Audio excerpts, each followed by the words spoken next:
Try Before We Die, the whiskey review show where we don't know what we're drinking, but we'll tell you what we're thinking. I'm here with my pal Mal. Yep. Mal, it's good to see you. Good to be back. I'm still on the mend, but slowly but surely I'm getting back to normal. Glad to hear it. So, what's this green theme? I don't know, but whoever's working behind the scenes should have said something. Team Green. Whatever.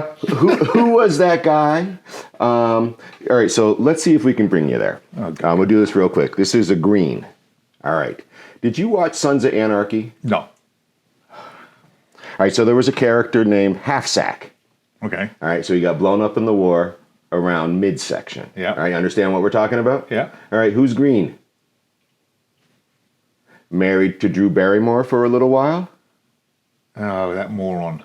I can't figure his name, but I know you're talking about. Did he take part in some stupid movie where he was like... Who Framed Freddy or something like that? Some rubbish. Yeah, yeah. I can't figure But you his don't name. understand the connection I'm making with Tom Green. Somebody Tom out there Green. does. That's right, that moron. One. Okay. You ready? Always. What's the deal? We just push a button and I start drinking. Hundreds of bottles of unopened single malt Scotch whiskey in the bar. We determined that we were going to drink this whiskey. You're a big fan of telling me what about this whiskey? It's yours. You're just here to drink it? It's yours. Yeah, I'm just Actually, here that's to- not true. Yeah. So people have brought some to you, so it's not Oh, like all yours. sure. So it's not- There's donations. Everybody's a contributor. There's no keeping track. And I'm just here to drink this whiskey too. Thank God, All right. because this would be a true waste if we didn't touch it. Could we thank Randy? We could thank Randy. We could definitely thank Randy. All right. Thanks, Randy. Thanks, Randy. All right. Tonight, what are you hoping for? You know what? Just give us a region. You know what? We haven't done a lowland in a while. Okay. Mal's calling for a lowland. I'd like a highland. A nice malty whiskey. You'd like a subtle grassy whiskey. Yeah, something different. But it could be a lowland in a sherry cask. So let's see what we got. You ready? Yeah. Tell me. 105. 350. I guess my luck ran out. Your luck ran out? That is going to put us on that shelf right there in the snooker room. We'll see you around the corner. All right. For bottle 350.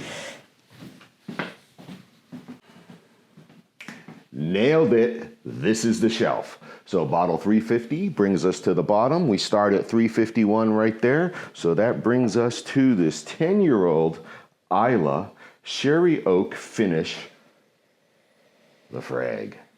Laphroaig. How do you pronounce it? It's an Islay. It's going to be peaty. Super excited. I can't actually think of having a sherried Laphroaig before. So we'll see everybody back at the bar and we'll see what Mal thinks about tonight's offering.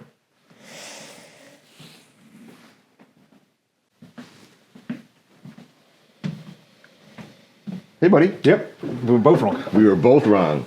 Not a lowland, not a highland, but an island, but not from the islands region. Correct. Islay. You excited? Yes, it's slowly but surely becoming a favorite of mine.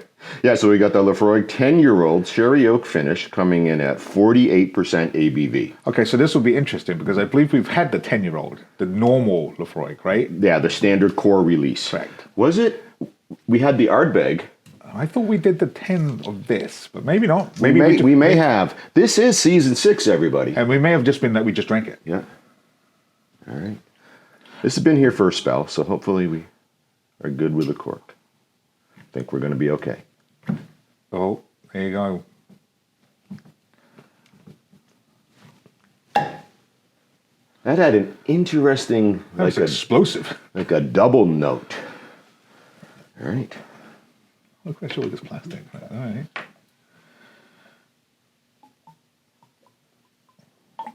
They should really just put a microphone. So it's, you know what's going to be interesting is the color on this, because we see so many of these Islas that just come out so light. So before you say that, which Okay. was interesting, you said, because this is sherry, right? Sherry finish, which Right. means so it spent it's some time traditionally casked and and then then spent finished. some time, right? Yes, Because if you look at that bottle, that's probably one of the darkest ones I've ever seen.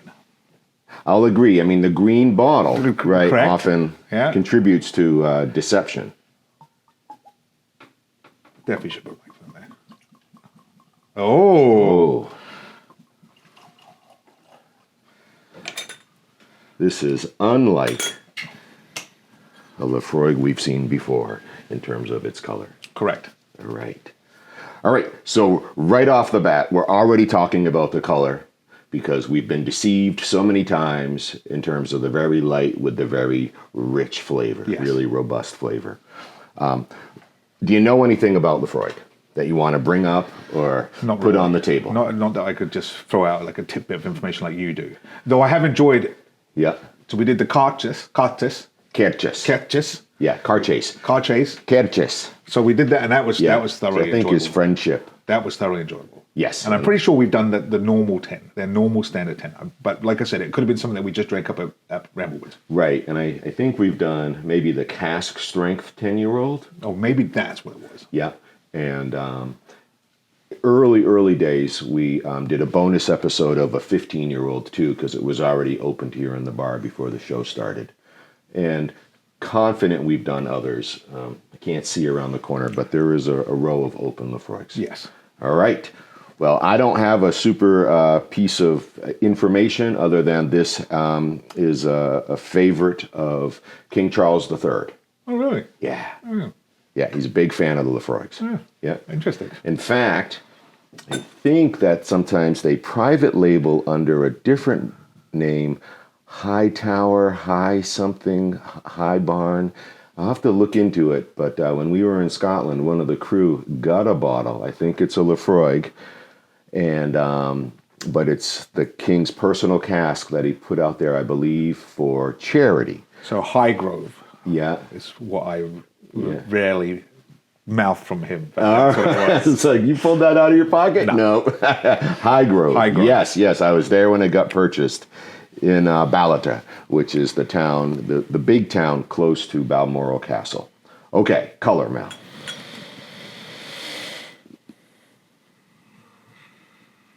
I like mahogany. It's got a deep red, right? I would say this is cruising towards red. But I would say mahogany. That's what I. Yeah, I'm not going to argue with you. It's got just a wonderful color. Yeah, I mean it really is pretty. Yeah. And I'm really gonna just, based on other Yeah. Islas we've had, this seems to be the most like normal, maybe that we usually. Yeah, it looks like a whiskey. But it really belays to the fact that when sherry is introduced, Yes. the color that it takes from it is Yep. what you get. Right. I mean, But this is. do they say it right about color added? I mean, there's no color added. We're just going to be confident in that. But you said finished in sherry. Yeah, So, sherry oak finish. so how many years do you think that is? Well, we got a 10-year-old whiskey, right? Right, and there could be older whiskeys in here. Correct. Okay, right. But let's just say it's a 10-year-old whiskey, and let's make that math easy. I wonder if we're in, but this is a dark, nice, rich color, right? So we got to be more than 6 months. Oh. Right? So imagine we're 8 years in a bourbon barrel or an American oak, and then maybe 2 years in a sherry. Okay. And I mean, 'cause I would have thought a little bit even longer than that. Okay. Based on the fact that Like the color. 6 and 4? Yeah, based on the color, because the color really belays this sherry look, Yeah. rather than other drinks that we've had before, where you sort of get some of the color, but you don't. This one really does look. Right, and so some of that answer will be too is, how fresh was the sherry in the cask, right? And Without doubt. Right. So who knows? We'll see if we can find out and we can know. All right, Mal, we're in agreement.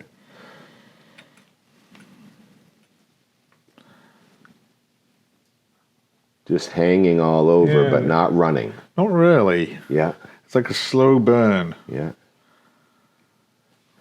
All right, so we should pick up some peat, some smoke, and some sweet. Based on the region. Based on the region, the distillery, and the casking. Okay. Let's see.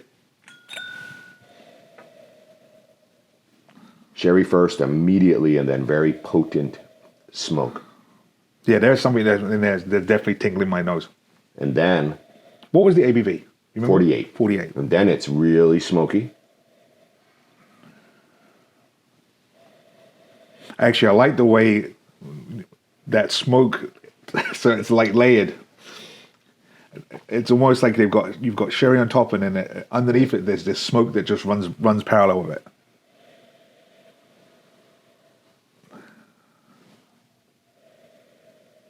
I mean, it smells like an Islay, but it smells like a sherry.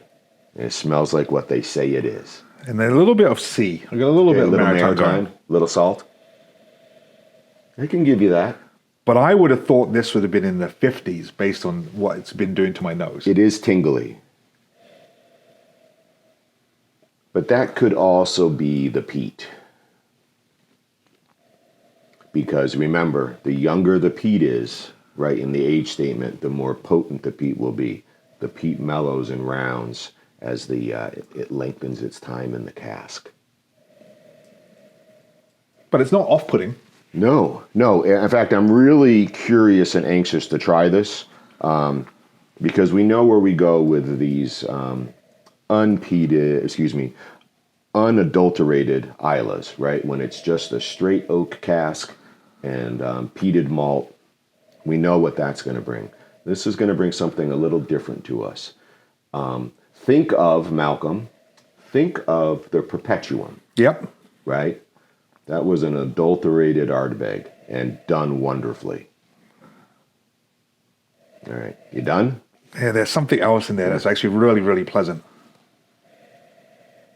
And a raisin? Now, I was going to go more along the lines like a caramel or toffee. Toffee. Because now it's mellowed out and I'm not really getting punched in the face as much. So that's where you're looking for some notes connected to the sherry. Yeah. But it does smell nice. All right. That's it. Let's do it. Cheers. The 10-year-old Laphroaig sherry oak sherry finish coming in at 48%.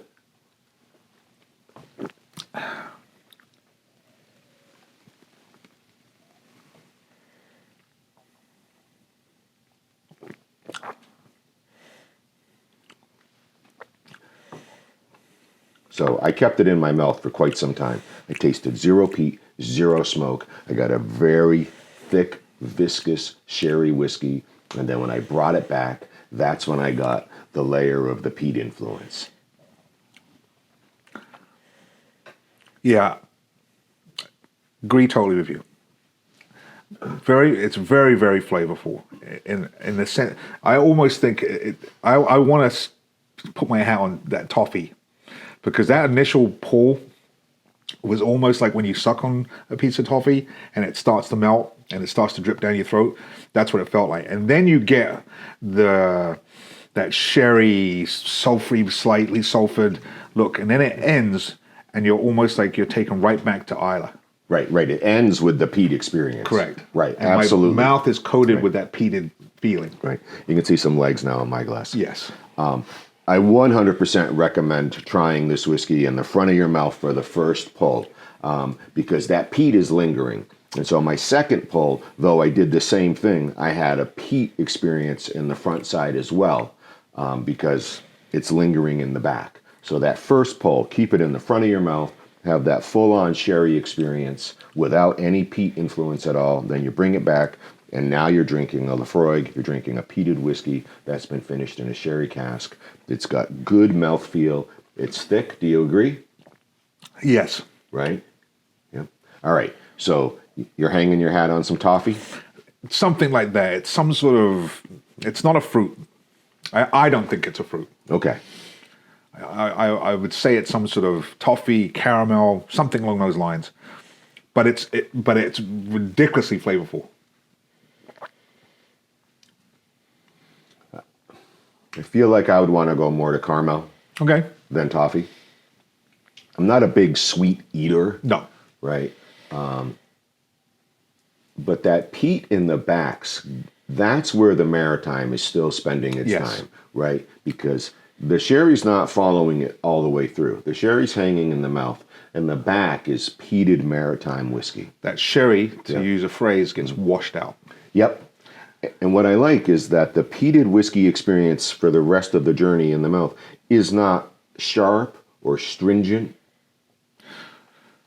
No, again, if you were easing your toe into the Islay distillery area, this would be a good one to take because you get you're getting the best of both worlds. If you could literally split this drink in half, and the connector is that smoke that follows the ride through.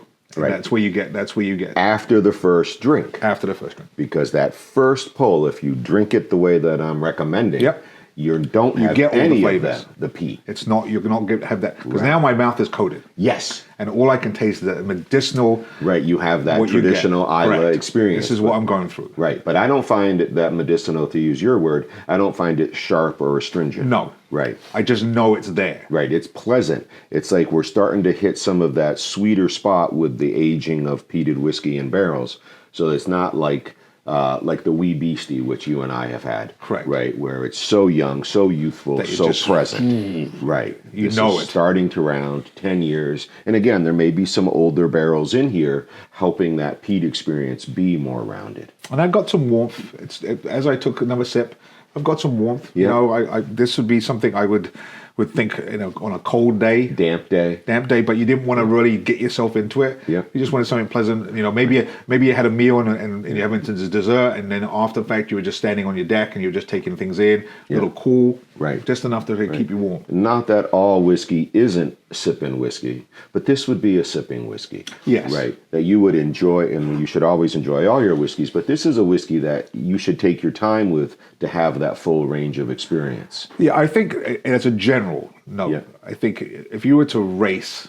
Yeah. And there's plenty of bottles that we've opened that I could be like, oh yeah, I could just do. I could this get after done. this, yeah. This is done. And I'm not even just talking about the whole bottle. Right. I'm just talking about the glass. Like literally to go This and is be so done. good, right? But I think as a general note, that it's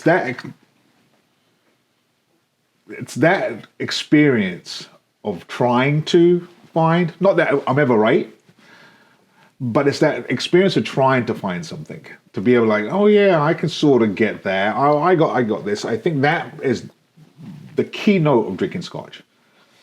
I think that's the most important part. Every time I have a drink of this, it's so thick, right? And again, I think that's one of those characteristics that brings to what you're talking about, is to just take your time and enjoy this, because from front to back, it's got a very consistent experience. Again, with the exception of the first pull, where it's separated, it has blended well And together. I love the way it just coats. Yeah. You know, and you get, it's almost like you taste it, Yeah. and then it's back to the being like, oh, Yeah. this is an Islay. Yep. Oh, that's good. Okay. If Tom Green, if you're watching this, we're not giving you any trouble. In fact, I've watched your most recent special, and I'm fixing to watch your series on your farm in Canada. And again, so Tom, I hope you're out there. Give us a comment.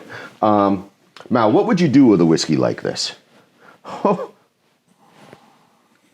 Did you just look at the menu and say yes, all of it, please? Actually, no. This is like a completely new experience. There's not even enough room for the amount of stuff that you got. And now, this is what I will tell you: not being an experienced Scotch drinker, like someone who does the rounds and Your nose puts is an it insured for $1 million. Yes. This is almost too much now, because I'm like, I really like the salmon. Do I really want to do the salmon? We'll really have to like put an the- order in for a sherried Yeah. salmon. So, I mean, me personally, I think You're wrong, by the way. It's not too much. I almost do like that jerky. So we've got a venison jerky and a venison sausage, locally the harvested. sausage. I do the sausage. Something savory, Correct. to go with this. Yes. Right? Is that where you're at? That's where I'm at. Right. You know that I washed my hands. No. But if I drop dead because of you, Right. at least I drink a Scotch. And what would I do with something like this? I think what I'm going to do, Mal, is I'm going to do a piece of fish with an olive to bring out some of the maritime and the brine. So I'm going to go with just a regular smoked creamy salmon, because I don't want to do a peppered salmon with this sherry. Okay, so I'm not going to lie to you. This is really good. Thanks for not lying. Wow. What makes it good? This has got so much flavor. Hold on. You haven't mixed it yet. You just think the sausage is good. Yeah. Okay.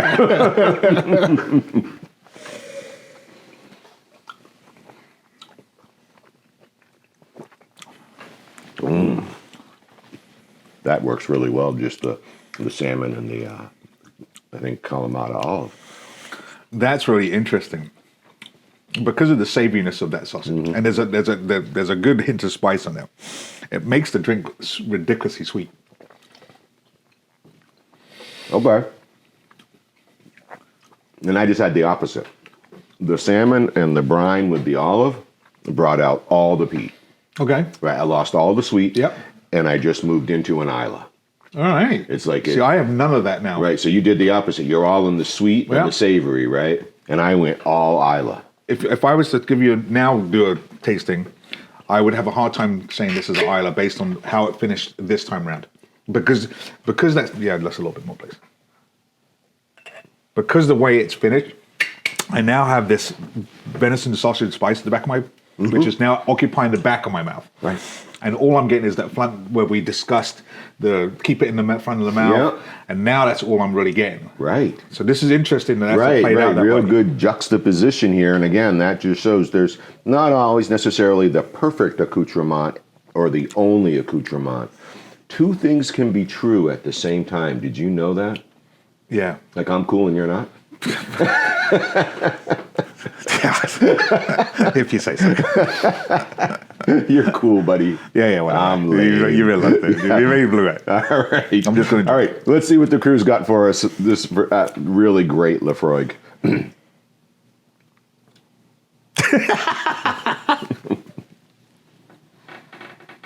Do they know what happened at EMR?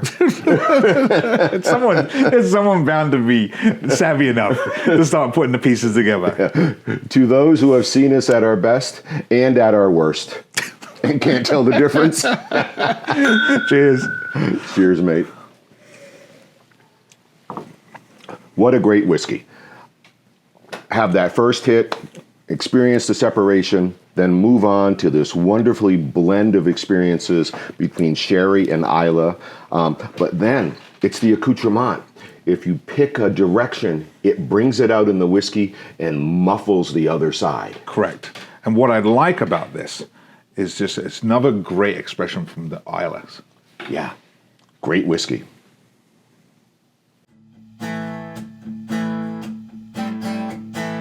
With a bearded man and a British guy.